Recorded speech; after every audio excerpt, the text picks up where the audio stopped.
hrvatski narode, Božja providnost i volja naših saveznika, te nepotretna, višestoljetna borba hrvatskog naroda i velika požrtvovnost našeg poglavnika doktora Ante Pavelića, te ustaškog pokreta u zemlji i inozemstvu, odredili su da danas pred dan uskrsnuća Božeg Sina uskrsne i naša nezavisna Hrvatska država.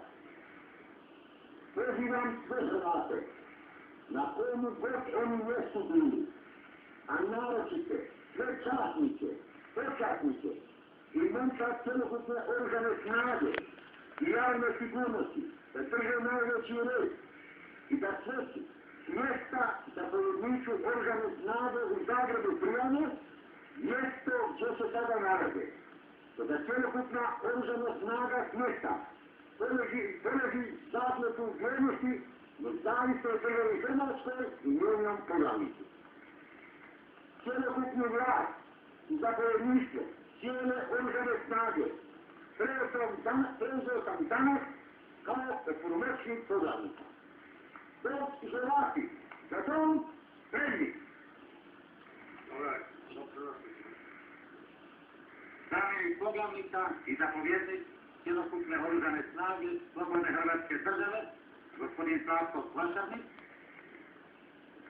progovorio je hrvatskom narodu preko radio Zagreba. Što je značio 10. travnja sa političkog stanovišta za hrvatski narod, to smo čuli mnogo puta.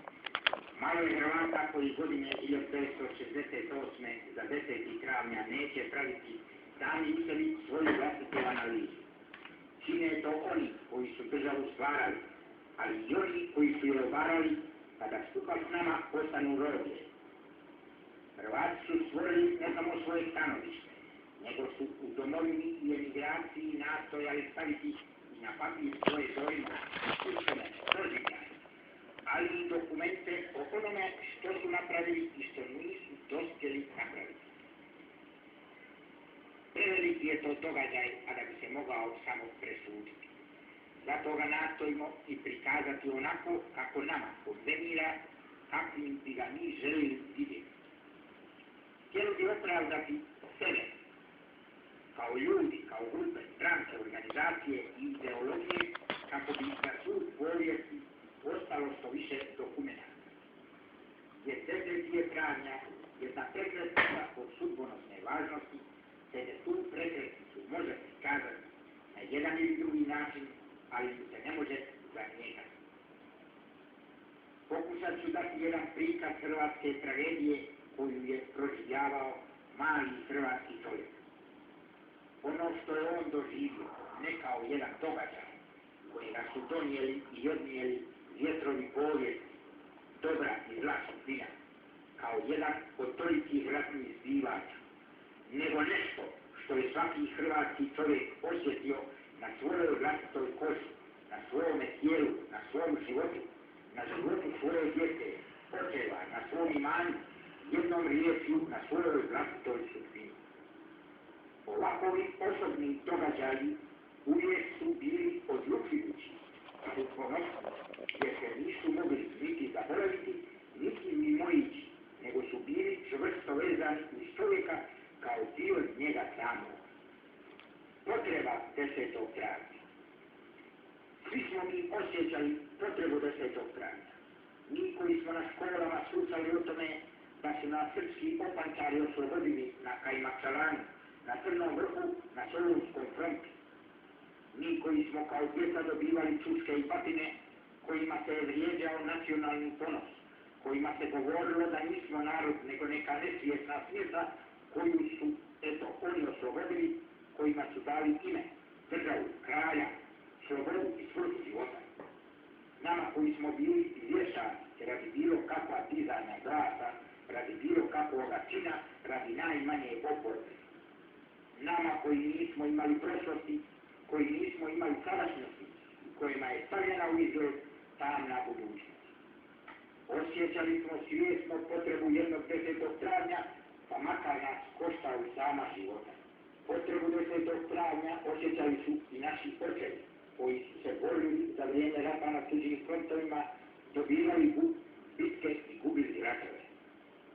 Osjećali su potrebu da dođe jedan dan, kada bi ginuli za svoje vlastite ideale, za svoju sadašnjost i za budućnost svoje djece.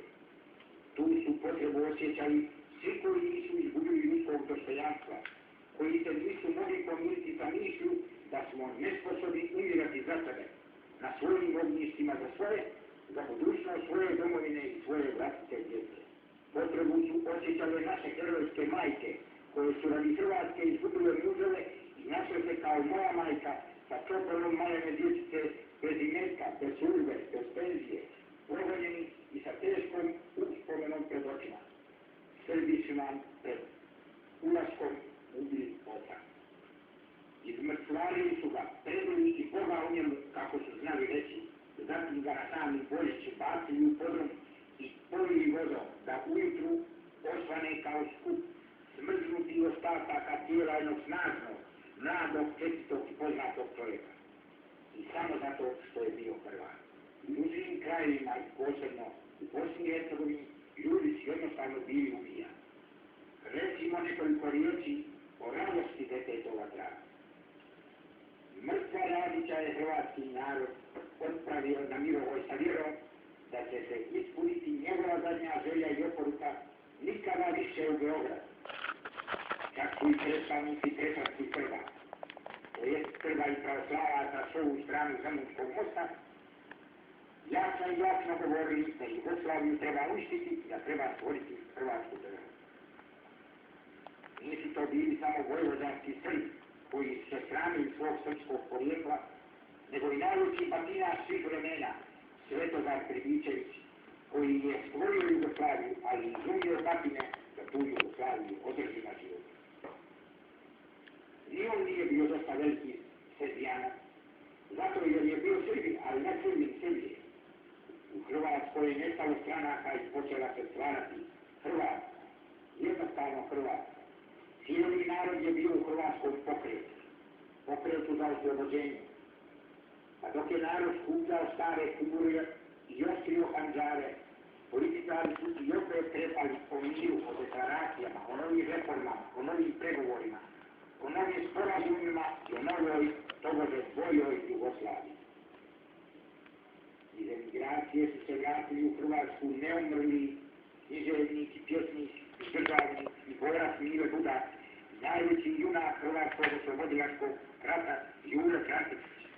Vratili se zato jer nisu mogli izbirati nakon mrtvenja šikanacije talijanske policije i njeno surovanje sa beogradskim agencijama. Poglavnici i ustaše bili su internirani. Iz toga nama skromne i prijateljske njemačke moralne bježati Andrija Artuković u Francusku da spasi goli život pred novim manevrima novog srpskog gazde Milana Stojadinovića. U Mađarskoj, koja je znala gospodski s nama postupati, ali je i sama bila uz duvar prisuljena, morala je internirati sve ustaše i skoro sve Hrvate. Svaki put kad je Stojadinović išao vlakom iz Beograda u Beč i Berlin preko ove zemlje, svi su pa i bogari hrvatskog porijekla bili internirani i svaki i bogari i žene i djeca čuvani sa po 5 i 6 oružnika. Pa ipak, čim je ratna kuka stigla blizu nama, sam se narod igrao, sam kao jedan i u svim hrvatskim pokrajinama. Pokazalo se da nismo tamburaši, da nismo zaboravili urede, patnje, prolivenu krv, da nismo zaboravili želje stoljeća. Nestalo je te nakazne Jugoslavije u nekoliko dana, a njena vojska nije pružila jednu jedinu bitku koja bi ostala zabilježena u analima ratnih zapisa.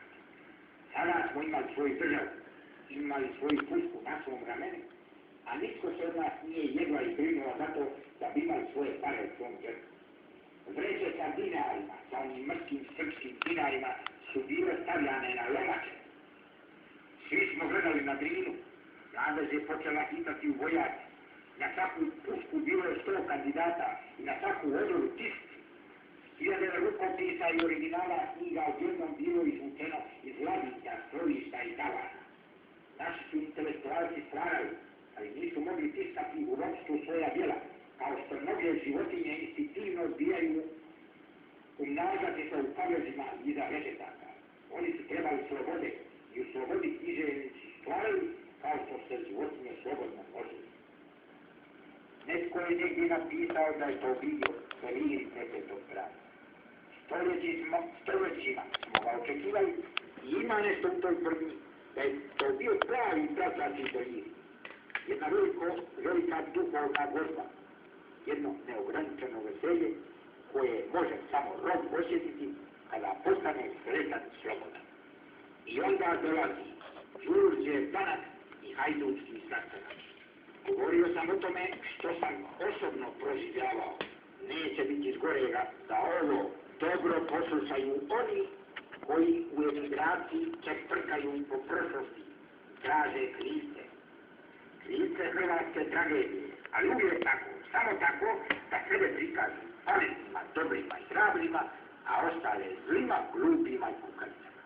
Onih prvih dana naše sreće bio sam na službi na Markovu trgu, bilo kao osobna straža državnog poglavara, bilo kao organizator poglavnikove sigurnosne službe i uopće naše vojne organizacije. Kako ja, tako su i drugi sanjali o tome da nakon mnogo godina emigracije vidim moje, ali daleko je bio uški, a posla previše. I baš kada sam mislio nekako skočiti, da vidim moju dobru stanicu i posjetim grob oca u Trebinu gdje je ležao, te zagrlim braću i sestre